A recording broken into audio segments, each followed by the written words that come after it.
Welcome to my channel. If you like to create, if you want to know, and if you want to grow, or you just want to come and hang out, or you want a little bit of adventure, whatever the case is, go ahead and subscribe, like, and press the notification bell so you can be notified each and every time I go live or upload a new video. Hey YouTube family, I'm back for another video. In this video, I am going to be doing a stretch strand bracelet with a tassel. So I'm going to be adding a tassel to the stretch strand bracelets that I'm going to be making today. Now, I want to say thank you to all of my new subscribers, my returning subscribers.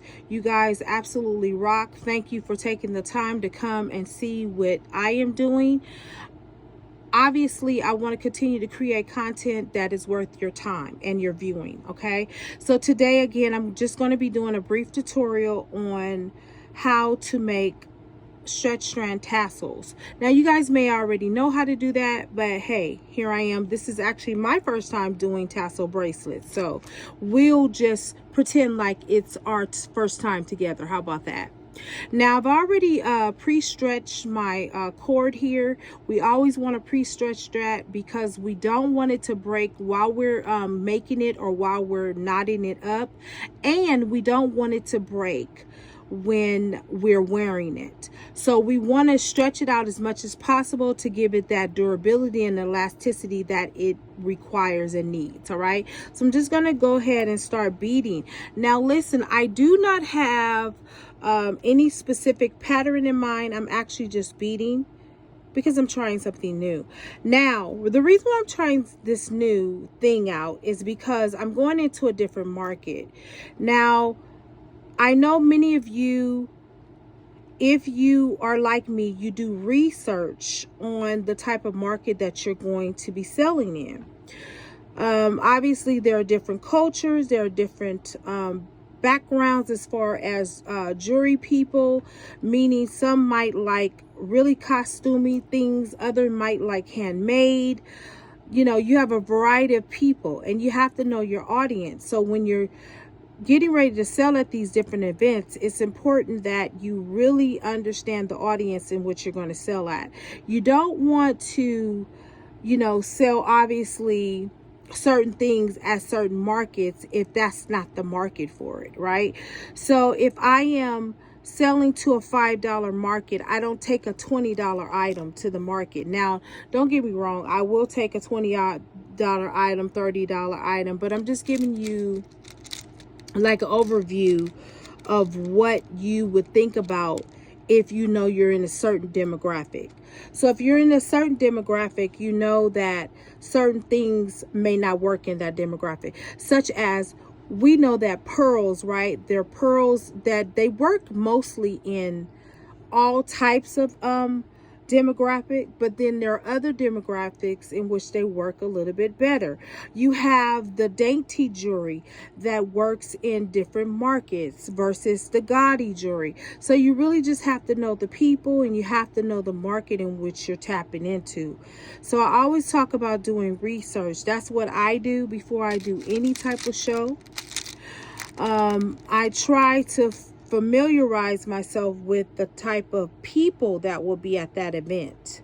You know, if you have array of different people, you have, you know, your Asian culture, your Black or African American culture, you know, your Caucasian culture, whatever culture, you know, Indian culture. Obviously, you know, with the Indian culture, they love gold, right? And that doesn't mean that, you know, all the other ones don't, but they do love gold. And I do know some of them, they like to wear a lot of gold. So that type of market, if I'm selling to that market, I go over there with gold items, you know.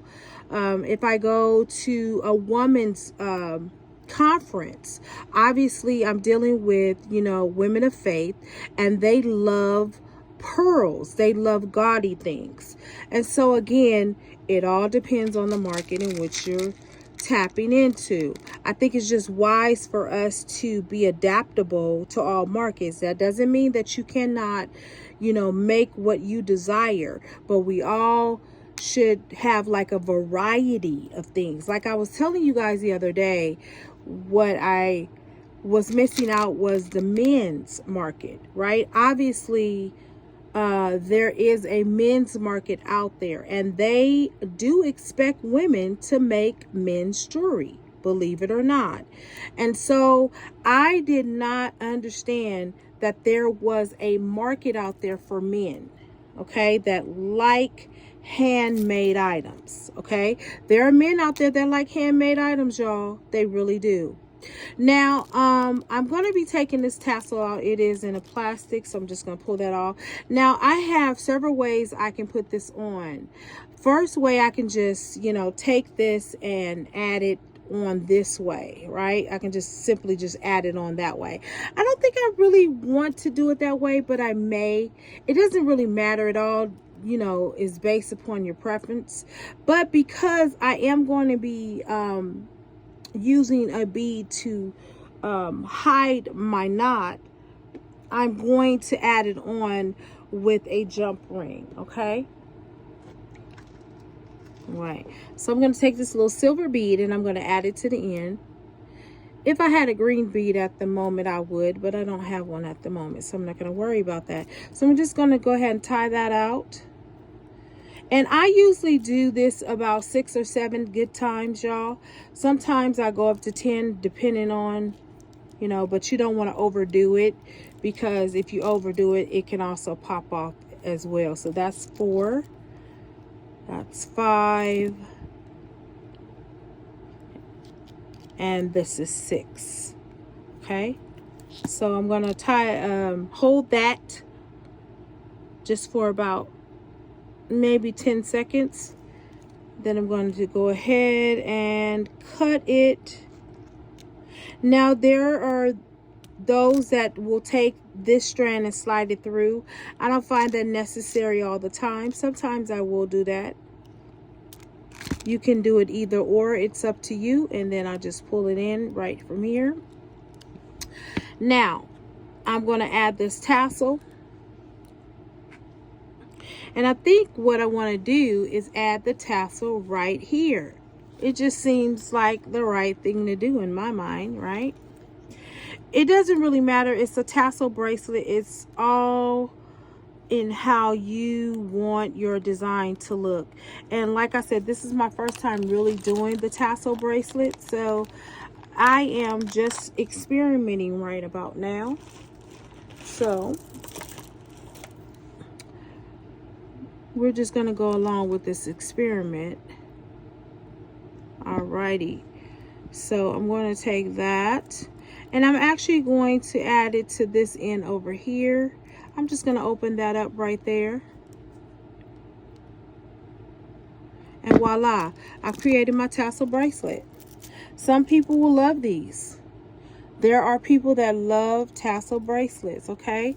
So, as you can see, I've created my first tassel bracelet. It didn't take long at all. It's like 5 minutes, right? And it probably was a little bit less than that.